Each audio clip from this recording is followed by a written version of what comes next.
Quel rapport entre Claire et Jeanne ? Eh bien, le prénom féminin dont l'une a souhaité faire la fête à l'autre. En effet, la marraine cette année des fêtes Jeanne d'Arc-Arban s'appelle Claire, une artiste féministe engagée avec un joli brin de voix.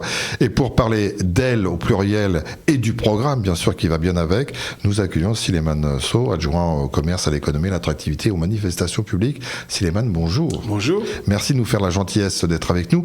Parlons de cette marraine. Elle est à la fois incarnée, elle est incarnante et elle résonne en fait avec la vision qu'on a de Jeanne d'Arc. On est très heureux d'avoir comme marraine d'honneur Claire Roignan cette année. D'abord parce que c'est une artiste rouennaise, oui. Donc ça on y tient beaucoup. Et puis oui, ça résonne beaucoup avec le sujet de Jeanne, la figure de Jeanne.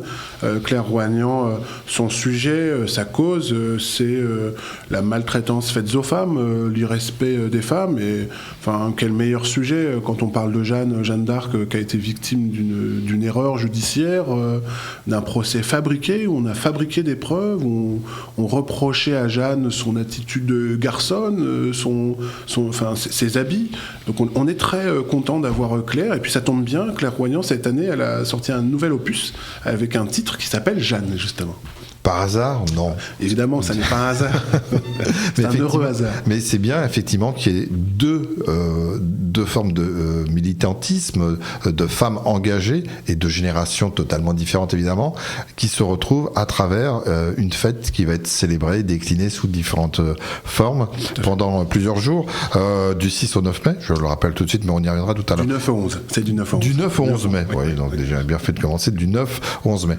Sileyman, plein d'interventions, alors on l'a vu avec la marraine qui va être symbolique, et puis aussi une implication sur le thème médiéval. Alors c'est vrai que depuis 2 ans, les fêtes ont repris une très belle couleur, et là on va enfoncer le clou, si je puis dire, avec ces animations, ces déclinaisons autour de la thématique médiévale. C'est exactement ça. Alors les fêtes Jeanne d'Arc, c'est quasiment séculaire, hein, ça fait des siècles qu'on célèbre Jeanne. Ces derniers temps, les fêtes étaient tombées un petit peu en désuétude, il y avait moins de participation. Donc depuis 2022, avec les vitrines de Rouen, c'est très important. C'est la première association de commerçants et artisans de Rouen.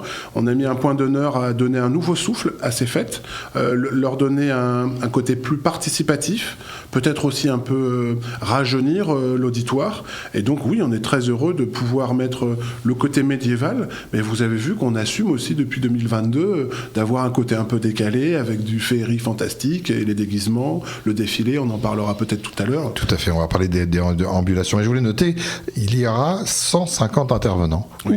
Le programme est vraiment vaste, et j'avais d'ailleurs peur en arrivant dans ce studio que vous m'interrogiez sur le programme, parce qu'on a la chance d'avoir un programme extrêmement riche qui va du marché médiéval aux campements médiévaux, aux artisans d'art. C'est très important, on a des artisans d'art d'une très grande richesse, et puis il y a évidemment les troupes, les comédiens, les spectacles comiques et le défilé. Alors on va rester un instant sur les métiers, puisqu'il y a des démonstrations des métiers d'art et d'artisanat du Moyen-Âge. On pense très souvent, mais c'est normal, aux vers soufflés, aux sculpteurs. Et là, il y aura 2 endroits. C'est cette exposition, démonstration qui va se déplacer, parce qu'on était à la fois sur le Vieux-Marché, mais j'ai vu aussi qu'il y avait aussi dans le quartier Saint-Sever. Exactement. Alors il faut expliquer que ces artisans d'art, par définition, ils sont un peu itinérants, ils sont un peu partout en France. Et pour les fêtes Jeanne d'Arc, on a la chance de pouvoir les réunir pour la ville, et on a des artisans d'art avec vraiment des qualités exceptionnelles. On en retrouvera partout en ville, on en retrouvera effectivement en rive gauche sur la partie Saint-Sever, on en retrouvera également sur la place de la Pucelle, la partie sud du marché, du vieux marché, mais on y aura aussi des artisans d'art sur le parvis de la cathédrale. On pourra en voir partout.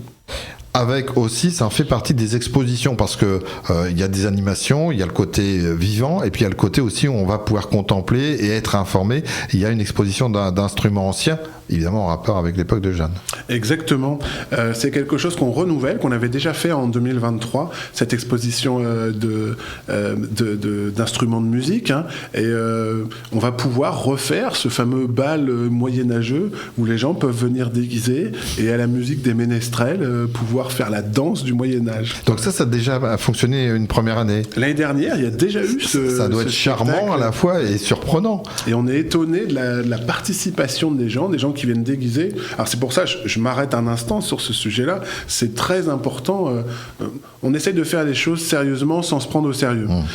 Notamment pour la journée du samedi, et donc le grand défilé qui aura lieu en milieu d'après-midi, 14h, un rendez-vous sur le parvis Saint-Sever. C'est très important que toutes et tous vous veniez déguisés en damoiseau, en damoiselle, en gobelin ou en cotte de maille de chevalier pour pouvoir participer avec le défilé des troupes. Un gobelin, je note en gobelin, je fais une petite croix plus sur le gobelin.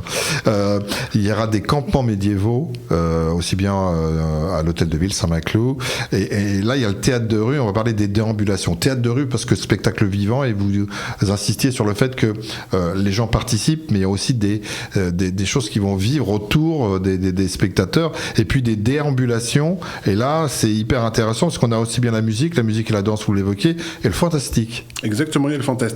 Donc les spectacles de rue, ils sont à la fois fixes et à la fois en déambulation. C'est-à-dire que par exemple sur Saint-Sever, sur la place de la Pucelle, mais aussi du côté de Cathédrale, vous allez avoir des troupes qui seront fixes, soit ce sera des contes, soit ça sera du fantastique, soit ce sera du comique. Il y a des spectacles comiques, c'est très drôle. Je vous recommande par exemple le Foubon du côté de l'Être Saint-Maclou. Vraiment, il paye le Foubon. Ne ratez pas le Foubon, c'est très très drôle pour les petits et les grands. Et on a aussi des spectacles qui sont en déambulation, où c'est un petit peu sous la forme du happening, quoi. Vous avez comme des surgissements à la fois de comédiens, de comédiennes et de musiciens. Ça étonne le passant, ça attire le regard, et puis il y a des histoires qui sont racontées comme si on était au temps du Moyen-Âge, oui. Et puis ça amène le sourire. Systématiquement, on voit les gens sourire, c'est toujours très significatif et à partager. Il y a des événements culturels, je voudrais en citer quelques-uns. Un parcours numérique, oui, tout à fait. Un escape game urbain. Juste sur les deux, vous avez quelques informations? Alors, sur les deux? L'escape game, ça marche avec le QR code. En fait, il faut aller sur le site de l'Historial Jeanne d'Arc. Il y a un très gros travail qui est fait par l'Historial Jeanne d'Arc. Et donc, c'est le principe de l'escape game avec soit des lieux à trouver, soit des énigmes à résoudre. Et puis, les visites guidées, le footing culturel. Vous n'avez peur de rien, vous ne reculez devant rien. C'est ce que je vous disais. En faisant du sport, on s'éduque. C'est ce que je vous disais, c'est-à-dire faire les choses sérieusement, sans se prendre au sérieux. On essaye un petit peu d'avoir le culturel, le sportif, l'éducatif, et puis le côté convivial. Voilà. Donc là, il faut s'inscrire. Il faut s'inscrire, oui. Donc tout est sur le site, rouen.fr. Là, actuellement, tout le programme de toutes les manifestations sont sur le site de la ville de Rouen. Vous tapez ville de Rouen, faites Rouen Jeanne d'Arc, et vous allez trouver tout le programme. Je voulais aussi insister sur le travail qui est fait par l'association des amis de l'Historial Jeanne d'Arc, avec un programme vraiment très complet. Notamment, les conférences auront lieu le vendredi matin. C'est le colloque, la partie colloque. Exactement, avec des intervenants vraiment de qualité, à qui on a demandé sur des formats très courts de réfléchir sur des sujets du Moyen-Âge, mais vous verrez qui résonnent d'une actualité effarante, notamment sur la place des femmes dans la société.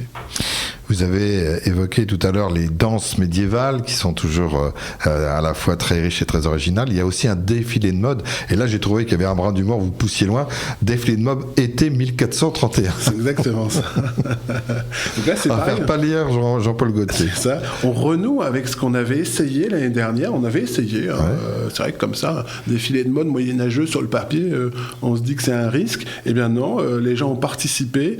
Bon, c'est drôle, on rigole, quoi. Et effectivement, ça donne la possibilité de se projeter, de savoir comment on s'habillait au Moyen-Âge, quoi. Alors, sans parler de Jacouille la fripouille, des visiteurs, mais c'est un peu l'esprit quand même, ouais. Alors, il y a le côté, j'allais dire, plus classique, mais peut-être qu'il y a une surprise aussi, puisqu'il y a les cérémonies officielles qui vont être célébrées. Ça consiste en quoi? Alors, on garde le côté, j'allais dire, cérémonie. Le samedi matin, auront lieu comme d'habitude les hommages qui seront rendus à Jeanne, à la fois par le maire de Rouen, Nicolas Maillot-Rossignol, le préfet de la région Normandie, et puis c'est là le rôle de la marraine d'honneur, Claire Roignan, qui aura son mot à dire justement sur l'hommage fait à Jeanne. Voilà, bien, la boucle est bouclée. On avait commencé par Claire, on finit par Claire. Il y a le défilé des troupes, il y a le spectacle de feu. On n'a pas le temps de tout parler, mais on peut tout retrouver sur le site dédié, donc notamment passons par rouen.fr. Ouais, c'est ça, il ne faut pas rater le spectacle de feu. Donc le samedi soir, donc on sera sur le parvis Saint-Sever, et ensuite vers 22h, il faudra aller vers la prairie Saint-Sever, donc sur les quais de Seine, pour le Dragon Time, qu'il ne faut surtout pas rater. Merci Céléman So, c'est du 9 au 11 mai prochain. Les transports sont gratuits pendant les 3 jours. Merci.